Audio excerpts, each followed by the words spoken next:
Welcome to Deconstructing Reconstruction, an online U.S. history tutorial for students in 11th grade. In 1865, the bloody Civil War came to an end. The Southern armies of the Confederacy surrendered to the Northern armies of the Union, and America was once again a United States. But what happened after the Civil War? How did Americans attempt to reunite and form a new kind of union without slavery, in which former slaves were now citizens with equal rights? It wasn't a smooth or easy process. Welcome to the second of two tutorials about the Reconstruction era. If you haven't already completed After the War, Reconstruction Begins, you should start there. In this tutorial, you'll learn about the later years of Reconstruction. You'll learn how Southern states formed new governments which, for the first time in their histories, were dominated by Republicans and gave African Americans opportunities to hold office. You'll learn about the successes and failures of Republican Reconstruction in the South, and about the ways in which many Democrats and Southerners resisted the transformation of their region, politically and through violence.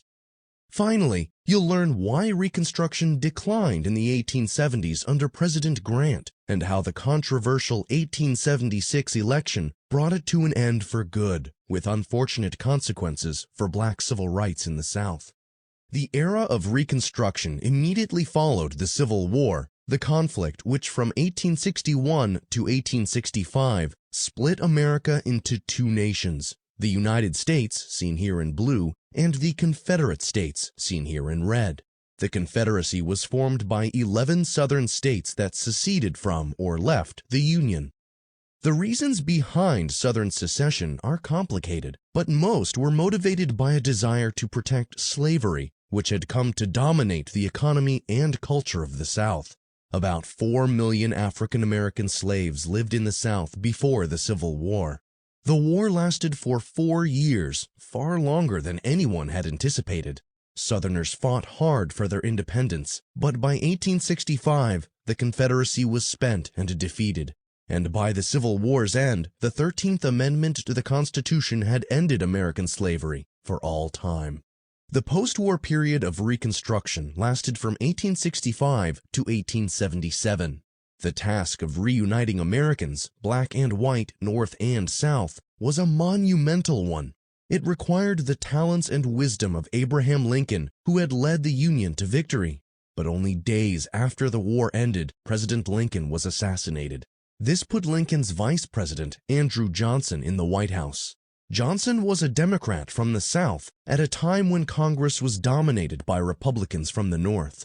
Taking Reconstruction policy upon himself, the new president tried to make it easy for the Confederate States to rejoin the Union. When they passed black codes, harsh laws that severely restricted the rights of freed men, former slaves, Johnson did not object.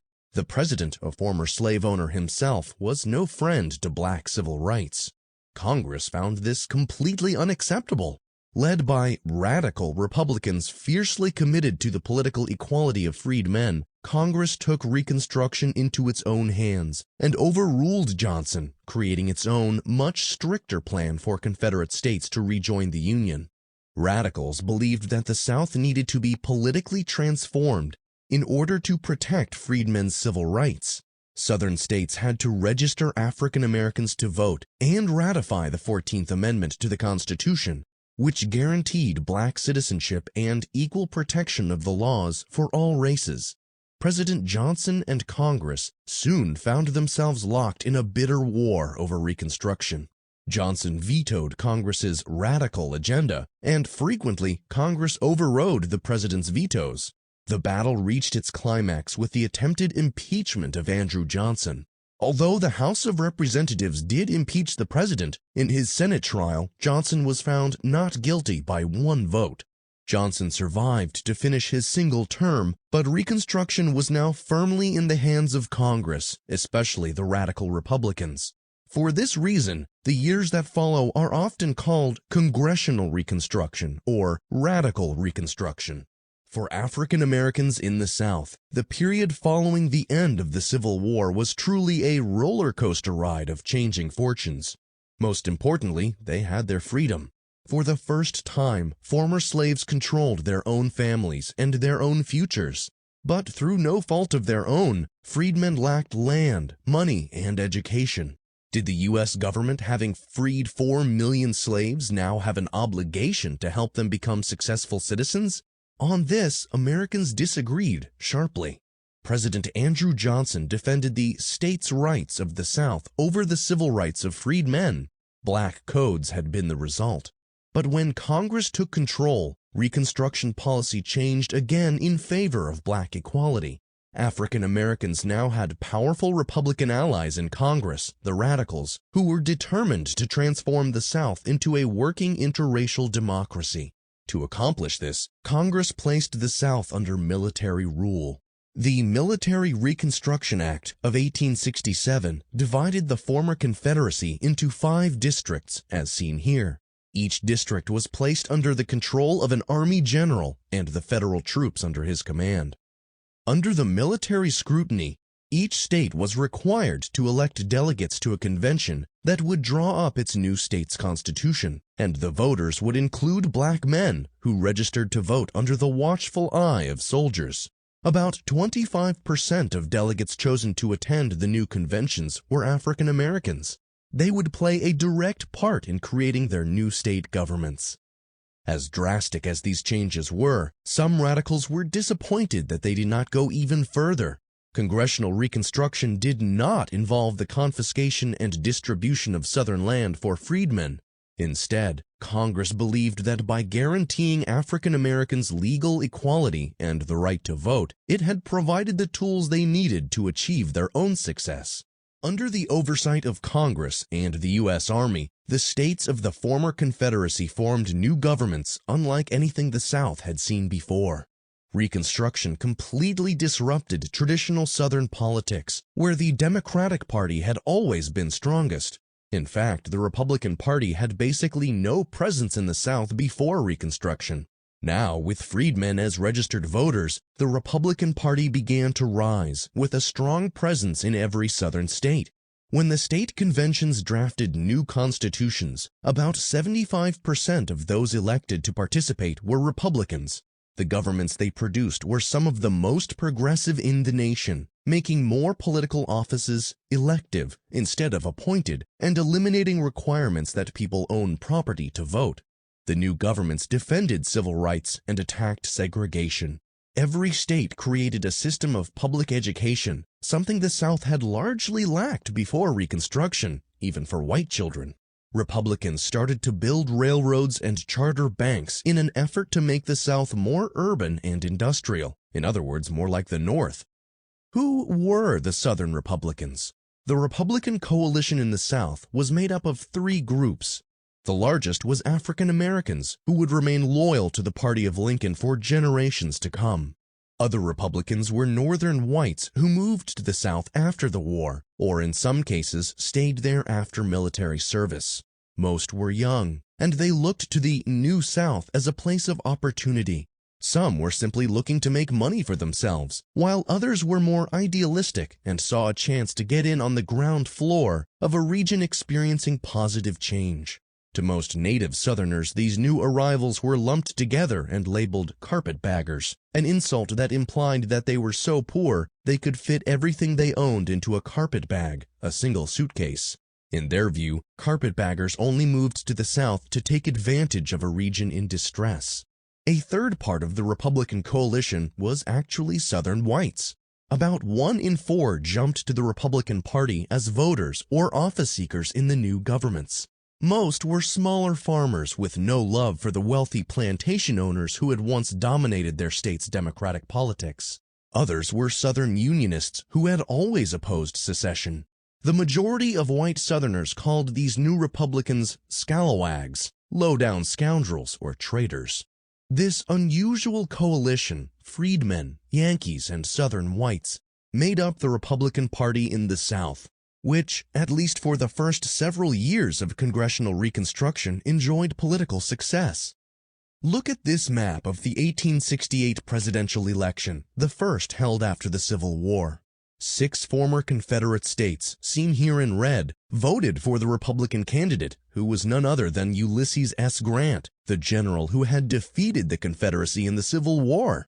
This remarkable turn of events demonstrates the initial strength of the Republican Party in the South. African Americans were not only able to vote in the South, but for the first time they held office in their new state governments. More than 600 served as state legislators or as judges.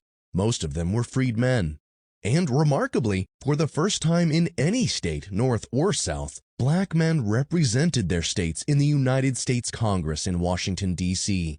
14 black members of the House of Representatives and 2 black senators, all from the South, were elected during the Reconstruction era. To put things in perspective, however, most Republican office holders in the South, about 80%, were white, even though most Republican voters in the South were black. This did not stop Southern Democrats from loudly complaining that Reconstruction had brought Negro domination of the South. They objected bitterly to the new governments that, for the first time in their histories, actually came close to representing the demographics of their states.